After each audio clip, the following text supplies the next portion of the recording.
नमस्कार दोस्तों, आज हम बात करने वाले हैं जिस तरह से रूस यूक्रेन युद्ध, इजराइल ईरान युद्ध, गाजा फ़लस्तीन युद्ध, जिस तरह से नए नए मोर्चे युद्ध के खुलते चले जा रहे हैं, क्या विश्व युद्ध की ओर बढ़ता चला जा रहा है? क्या ये अमेरिका अपने अस्तित्व को बचाने के लिए, अमेरिका अपनी इकोनॉमी को बचाने के लिए दुनिया को विश्व युद्ध में झोंकने की ओर बढ़ता चला जा रहा है? आखिरकार इस विश्व के अंदर अमेरिका ही एक ऐसा मात्र देश क्यों है जब चाहे जहां चाहे उस देश की राजनीतिक सत्ता को ख़त्म कर देता है, देशों को आपस में लड़ाने का काम करता है? आखिरकार ये सब कब तक चलेगा? हमें ये निश्चित करना होगा कि जिस तरह से आज रूस ने जब युद्ध शुरू किया था तो रूस ने भी ये कहा था कि हम अपने अस्तित्व को बचाने के लिए किसी भी हद तक जा सकते हैं। यूक्रेन भी वही कह रहा है कि हम अपने अस्तित्व को बचाने के लिए किसी भी हद तक जा सकते हैं। इजराइल भी वही चीज़ें कह रहा है कि हमारे अस्तित्व पर यदि खतरा आया तो हम किसी भी हद तक जा सकते हैं। आज ईरान भी उन्हीं चीज़ों को कह रहा है कि यदि हमारे अस्तित्व पर यदि खतरा आता है तो हम भी किसी भी हद तक जा सकते हैं। आखिरकार ये जाने में ये कौन सा अस्तित्व है जिस अस्तित्व को सब बचाने में लगे रहे? इधर आ जाएं आप। अब तक जिसने अपने अस्तित्व को बचाने की लड़ाई लड़ी उसमें सबसे पहला नाम इराक का था, उसके बाद सीरिया का था, उसके बाद लीबिया का था, और आज फ़लस्तीन और गाजा और अब ईरान चल रहे हैं और यूक्रेन चल रहे हैं। इन सब ने मिलकर के, इन सारे देशों ने अपने अपने यहाँ परमाणु हथियार बनाने का काम करना शुरू किया, लेकिन ये उस परमाणु हथियार के कार्यक्रम को अपने को गुप्त नहीं रख पाए और इन देशों को, चाहे इराक हो, सीरिया हो, लीबिया हो, इन सारे के देशों को नेस्तनाबूद होना पड़ा। वो भी किसके द्वारा? केवल एक देश, अमेरिका का। यदि ये अपने कार्यक्रम को, परमाणु कार्यक्रम को अपने को गुप्त रखने में सफल होते तो ये देश आज जिंदा होते। ये अपने उस परमाणु कार्यक्रम को गुप्त रखने में नाकामयाब रहे, इसलिए उनका आज अस्तित्व दुनिया में ख़त्म हो चुका है। जो इराक कभी अर्थव्यवस्था में बहुत बड़ी ताकत हुआ करता था, आज उस इराक का बहुत बुरा हाल है, भुखमरी फैल रही है। ऐसे ऐसे देशों को अमेरिका ने नेस्तनाबूद कर दिया। आखिरकार क्यों? क्या परमाणु हथियार ही एक ऐसा विकल्प है जो हमारे अस्तित्व को बचाएगा? आज इस दुनिया में हथियारों की होड़ क्यों लगी हुई है? इस दुनिया में होड़ होनी चाहिए थी धर्म की, इस दुनिया में होड़ होनी चाहिए थी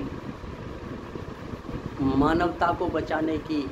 उस धर्म और मानवता को बचाने की जगह होड़ लगी हुई है अस्तित्व को बचाने की और हथियारों को, परमाणु हथियारों को आए दिन नित नए आयामों पर पहुंचाने की।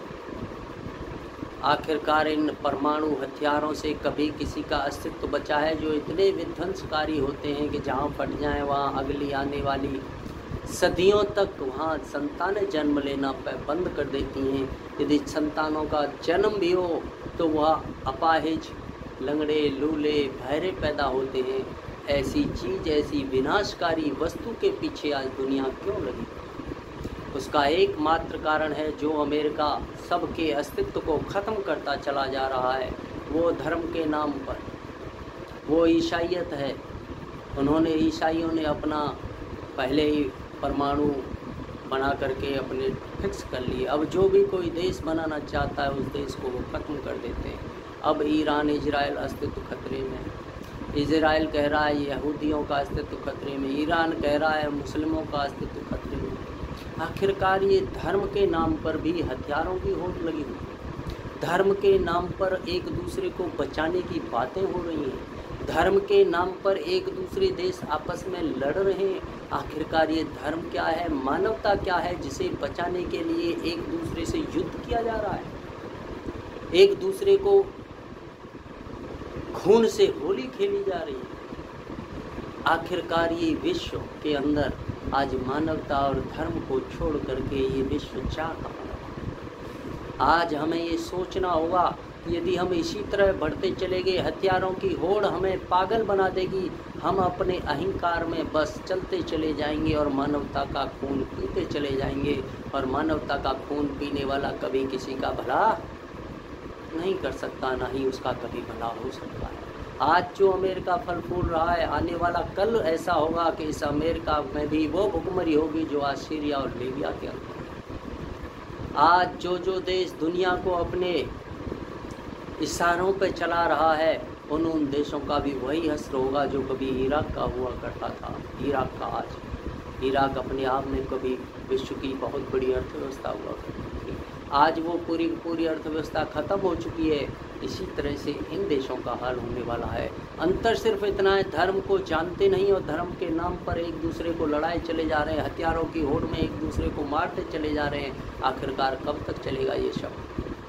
धर्म सबसे बड़ा वो धर्म है जहाँ मानवता की रक्षा हो, जहाँ मानव के उपकार परोपकार के काम में आए, मानव एक दूसरे के दुख सुख में काम आए, वो धर्म होता है। धर्म ये नहीं कि मेरे हित साधने के लिए मैं तुझे ख़त्म कर दूंगा, ये धर्म नहीं। ये सबसे बड़ा धर्म है कि मैं अपने हित के लिए दूसरे को मारने चला हूँ। सबसे बड़ा धर्म यही है कि परहित सरिस धर्म नहीं भाई, दूसरों का हित ही सबसे बड़ा धर्म है।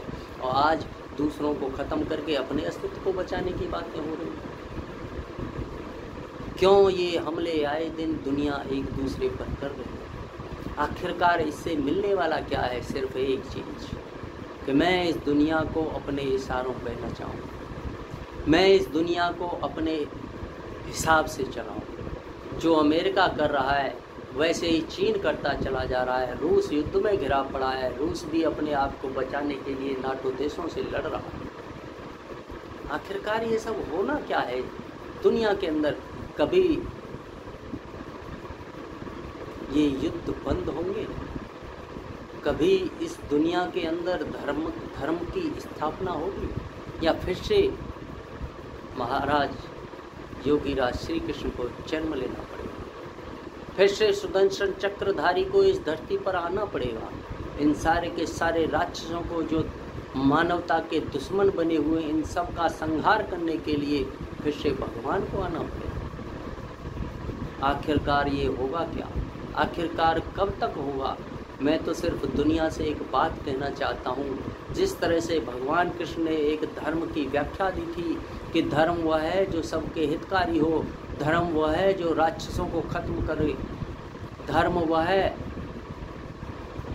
जो एक दूसरे का साथी बने। ये धर्म नहीं कि मैं अपने सुख के लिए दूसरे को दुख में डाल दूँ, ये धर्म नहीं। मैं अपने छोटे से किसी काम के लिए दूसरे के अच्छे से अच्छे बड़े से बड़े कामों को ख़त्म करा दूँ, ये धर्म नहीं। आज दुनिया धर्म की व्याख्या को छोड़ करके दूसरों को एक दूसरे के सहयोग, काम आने के सहयोगों को छोड़ करके बस एक दूसरे को गुमराह करने में लगी है। इस्लामिक धर्म, यहूदी धर्म, ईसाईयत धर्म, सनातन हिंदू धर्म, कम्युनिस्ट, पता नहीं अपने आप को लोग कहाँ लिए जा रहे हैं। दुनिया का सिर्फ एक धर्म है, सत्य सनातन वैदिक धर्म। और हमें दुनिया के अंदर धर्म को स्थापित करने के लिए एक संसद का निर्माण करना होगा। 2018 में भी मैंने कहा था कि हमें संसद का निर्माण करना होगा, धर्म संसद का निर्माण करना होगा। उस धर्म संसद के द्वारा बनाए गए रास्तों पर हमें चलना होगा। धर्म संसद को पूरी मीडिया, पूरे विश्व के सामने रख करके धर्म की व्याख्या स्थापित करनी पड़ेगी। जिस धर्म के नाम पर रोजाना आपस में खून खराबा हो रहा है, खून की नदियां बही जा रही हैं, अपने आप को आत्मघाती हमले, फिदायीन हमला वर बना करके उड़ा लिया जाता है। इन सारी की सारी मेंटलिटी, मानसिकता को ख़त्म करने के लिए हमें पूरी दुनिया के अंदर धर्म संसद की स्थापना करनी होगी, जो धर्म की व्याख्या को स्थापित करे, धर्म क्या है उसको स्थापित करे, धर्म किस तरह से इस दुनिया को चलाएगा, कौन सा धर्म है, कैसा सिस्टम है, उस चीज़ों को वो स्थापित करे। जब तक वो सारी की सारी चीज़ें स्थापित नहीं होंगी, दुनिया में युद्ध कभी ख़त्म नहीं होगा। दुनिया में आपस में लड़ के लोग मरते रहेंगे। यदि हमें इन सब को रोकना है तो याद रखिए, धर्म संसद स्थापित करनी होगी। और जो दुनिया के 5 सबसे बड़े महादेश बने हुए हैं, जो आज आपको सरपंच कहते हैं, दुनिया का बेताज बादशाह कहते हैं, उन बादशाहों को ये फिक्स करना होगा कि धर्म संसद बना करके प्रत्येक समय पूरी लाइव मीडिया, पूरी लाइव टीवी पर इनके अंदर डिबेट करानी होगी। सारे धर्माचार्यों को इकट्ठा बिठाना होगा, चाहे वो किसी भी मत मजहब धर्म का हो, उन सबको एक जगह बिठाना होगा और ये फिक्स करना होगा कि शास्त्रार्थ करो, जो जीतेगा वही पूरी दुनिया का धर्म होगा, जो हारेगा वो धर्म दुनिया से गायब हो जाएगा। तभी हम इस आपस के युद्धों को, आपस की मेंटलिटी, मानसिकता को जो जिहादी बनाने की है, जो अपने आप को फिदाइन बनाकर उड़ाने की है, आत्मघाती फिदाइन बनकर ख़त्म होने की है, एक दूसरे देश पर हमला करने की है, धर्म के नाम पर एक दूसरे देश को ख़त्म करने की चाहत रखने की, ये सारी की सारी चीज़ें तभी ख़त्म होंगी जब धर्म संसद का निर्माण।